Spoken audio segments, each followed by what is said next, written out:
एक अवतार श्री हनुमान जी महाराज। हनुमान जी महाराज को 3 तरह की माला समर्पित होती है। एक आंकड़े के पत्ते की, दूसरी बेलपत्र के पत्ते की, तीसरी पीपल के पत्ते की। ये 3 तरह की माला जब शंकर हनुमान जी महाराज को समर्पित होती है, आंकड़े की माला महाराज, आंकड़े के पत्ते की जो माला होती है, ये माला कार्य की सिद्धि के लिए होती है। इसमें एक एक आंकड़े के पत्ते पर सीताराम लिखा जाता है। मात्र एक पत्ता ऐसा होता है जिस पत्ते पर सीताराम नहीं लिखा जाता। 108 पत्ते में से एक पत्ता, बस उस पत्ते को हथेली में रखकर उल्टा हाथ आपको रखना है और अपनी कामना कर कर उस पत्ते को बांध देना है। ये जरूरी नहीं है कि 25 के बाद बांधो, 50 के बाद बांधो या 100 के बाद बांधो, आपकी मर्जी पड़े। उस खाली पत्ते को कहीं पर भी बांध दीजिए और उस माला को अपनी कामना कर कर श्री हनुमान जी महाराज को समर्पित कर दीजिए। माला जब हनुमान जी को चढ़ जाए तब एक घी का और एक तेल का दिया हनुमान जी के सम्मुख में लंबी बाती का लगा देना महाराज। एक घी का और अपनी कामना कर कर आप आ जाइए। आपकी वो कामना 2.5 महीना या 3 महीना, इससे ज्यादा नहीं जाएगा, वो कामना बाबा पूरी करेगा। क्योंकि शिव और हनुमान ये सब एक ही स्वरूप है।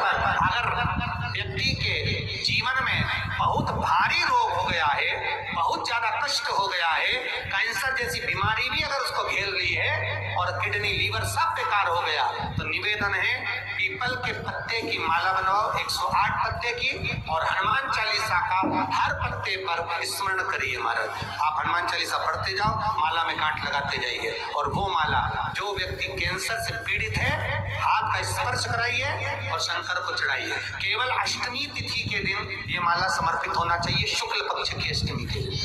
आप 2 या 3 अष्टमी को कर देखिए, अपने आप दवाई लगना प्रारंभ होगी। कैंसर जैसा रोग भी धीरे धीरे समाप्ति पर आएगा। पर करना शुक्ल पक्ष की अष्टमी को। महाराज कोई बच्चा एग्जाम में बैठ रहा है, सीए की पढ़ाई कर रहा है, कोई बहुत बड़े एग्जाम में बैठा, पास हो ही नहीं रहा, बहुत हार गया, बेलपत्र की माला चढ़ा। पर बेलपत्र की जो माला है वो केवल प्रदोष पर चढ़ती है श्री हनुमान जी महाराज।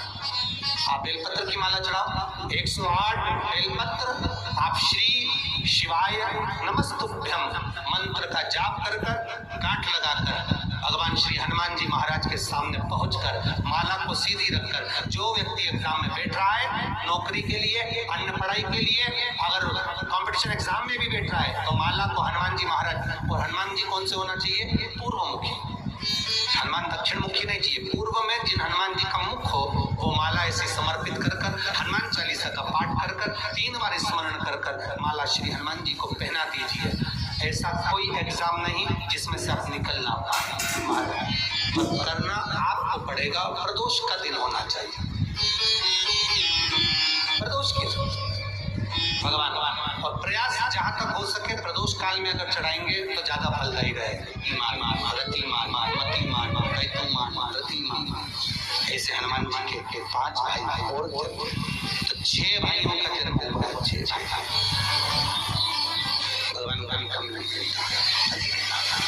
और आज भी दुनिया में मारा जिसकी फैक्ट्री नहीं चलती हो, प्रॉपर्टी आप खरीदारी बेचेदारी करते हो, प्रॉपर्टी से जुड़ा हुआ काम करते हो, या लोहे से जुड़ा हुआ करते हो, या फैक्ट्री आदि का काम करते हो, कोई मैन्युफैक्चरिंग करते हो, वो नहीं चल रहा था, तो हनुमान जी के उल्टे पांव का सिंदूर लीजिए और हनुमान जी के दूसरे नंबर पे भाई गतिमान का नाम लीजिए।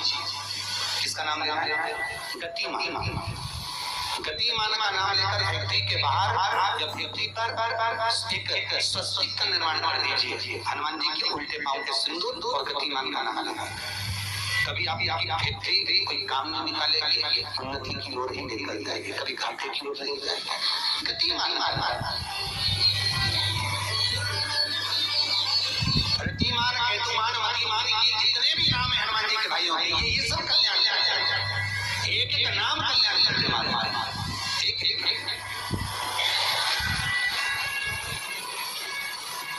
महाराज वो जिन बच्चों को निमोनिया हो जाता है, वो सर्दी का होता रहता है, वो सर्दी बच्चों को बनी रहती है, तो हर दिन 5-10 दिन में वापस दौड़ के डॉक्टर के पास लेके जाओ, फिर डॉक्टर के पास लेके, ऐसे तो डॉक्टर के पास बच्चे आजकल के जमाने में जाते ही जाते हैं हर 15 दिन 20 दिन में। तो इसके पीछे में वो चले जाए एक हास्य रंग में हमसे पूछा किसी ने, महाराज जी आज के बच्चे बार-बार हॉस्पिटल डॉक्टर क्यों जाते हैं? तो हमने कहा भैया बच्चा जहाँ जन्म लेता है उनसे प्रेम ज्यादा होता है। पहले नानी के घर में पैदा होता था इसलिए नानी के घर ज्यादा जाता था, दादी के घर में ज्यादा पैदा होता था इसलिए दादी के घर ज्यादा जाता था। आज के बच्चे हॉस्पिटल में ज्यादा पैदा होते हैं इसलिए हॉस्पिटल ज्यादा घूमने जाते हैं।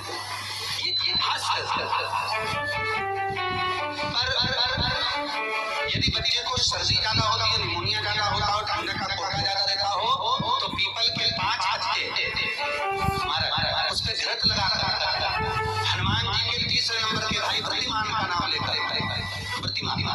नाम लेकर बच्चे की छाती पर एक वस्त्र से उसको बांध दीजिए, रात्रि भर बंदे रहने दीजिए महाराज। और बांधना कौन से दिन? 12 तिथि को बस एक बार बांधना, उसके बाद सर्दी का कोटा नहीं रहता, बच्चा स्वस्थ अपने आप में।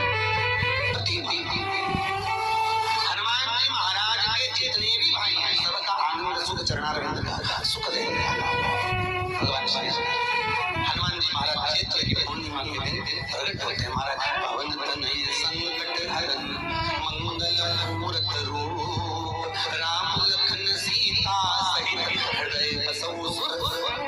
श्री हनुमान जी महाराज का प्रागट्य होता है, चारों तरफ सुख ही समाहित हो जाता है, आनंद ही आनंद स्थापित हो जाता है।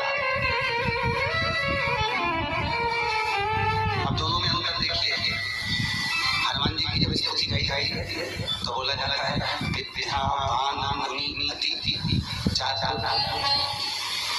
फिर से बोलो एक बार,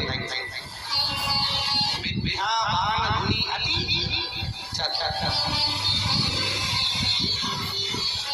हनुमान जी विद्यावान थे और लंका का राजा रावण अच्छी से उसकी लोग बड़ी बड़ी मत्ता में जाते हैं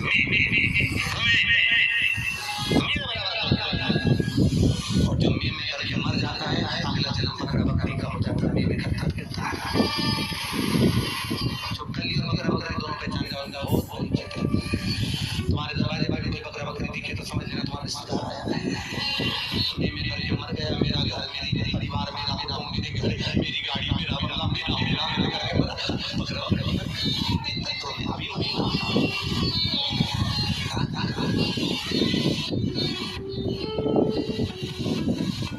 गुरु नानक देव जी महाराज का शब्द याद है, कुछ भी मिला नहीं है, सब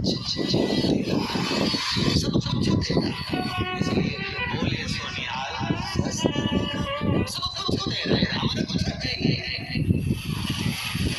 हमारे भीतर कुछ है। हनुमान जी महाराज लगे हुए और अष्ट सिद्धि नवनिधि कितनी निधि? 9 निधि हनुमान जी के पास अष्ट सिद्धि 9 निधि और उस 9 निधि में सबसे ज्यादा सुंदर निधि जो दुनिया की निधि है वो है नील निधि। कौन सी निधि? 9 निधि में से एक निधि का नाम है नील निधि। अष्ट सिद्धि नवनिधि के दाता असबर दीन जाने माता राम रसायन तुम्हारे पासा सदा रहो। आज तुम लोगों ने पुण्य करा, शनिवार के दिन पूर्णिमा के दिन तुम्हें अष्ट सिद्धि 9 निधि मिल गई। आज किस्मत वाले हो गए, आगे साले अष्ट सिद्धियां 9 निधियां प्राप्त हो गई। गाते गाते पूरी जिंदगी हो गई थी, रोज हनुमान चालीसा पढ़ते थे, रोज बोलते थे अष्ट सिद्धि 9 निधि गिरा था। अष्ट सिद्धि थी कौन सी? 9 निधि थी कौन सी? बच्चे पूछे तो बता तो सकते हो कि अष्ट सिद्धि ये है, 9 निधि ये है, और किस किस चीज का क्या क्या लाभ है। अष्ट सिद्धि मालूम है? अरे जल्दी बोलो, नहीं मालूम लेकिन मैं चालू करो।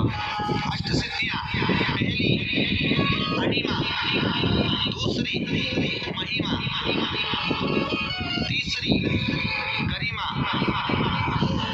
अष्ट सिद्धियों में पहली अणिमा, दूसरी महिमा, तीसरी गरिमा। ये हनुमान जी महाराज की जो अष्ट सिद्धियां हैं, इन सिद्धियों के लिए आपको ज्ञात होना चाहिए हनुमान जी महाराज के जब घर में तुम रोज हनुमान चालीसा का पाठ करती हो, आज एक दिन हो गया, कल दूसरा दिन हो गया, तीसरा दिन हो गया, कैलेंडर में जो पंचांग कैलेंडर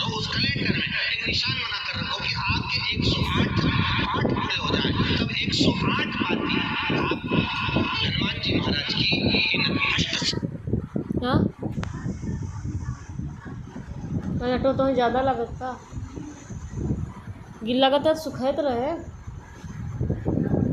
सिद्धियों के नाम से लगाते हैं। जिंदगी में आपका कभी बाल बांका नहीं हो सकता और आपकी उन्नति को कोई रोक नहीं सकता, ये पक्का है। अष्ट सिद्धियां, नवनिधियां, 108 जब हनुमान चालीसा के पाठ हो जाए। और कभी कभी व्यक्ति के जीवन में ऐसा भी होता है कि भाई उसको बहुत तकलीफ आ जाती है कि मेरी दुकान नहीं चल रही, व्यापार नहीं चल रहा, मेरे साथ अच्छा नहीं हो रहा, मेरे को तकलीफ आ गई, शनि बढ़ गया, ये हो गया, ढैया हो गया, 7.5 हो गया, बड़ा तकलीफ कहीं गिर रहा, कहीं पड़ रहा। तो उस व्यक्ति को 108 पाठ एक साथ कर लेना चाहिए। आज बैठा सुबह से शाम तक 108 पाठ करके और फिर ये अष्ट सिद्धियों की बातें लगाना है।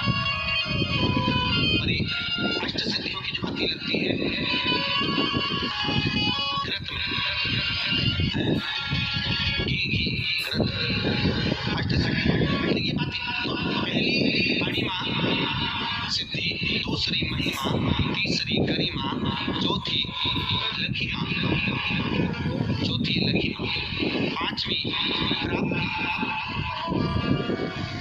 पांचवी क्या है? प्राप्त। छठी प्रातम,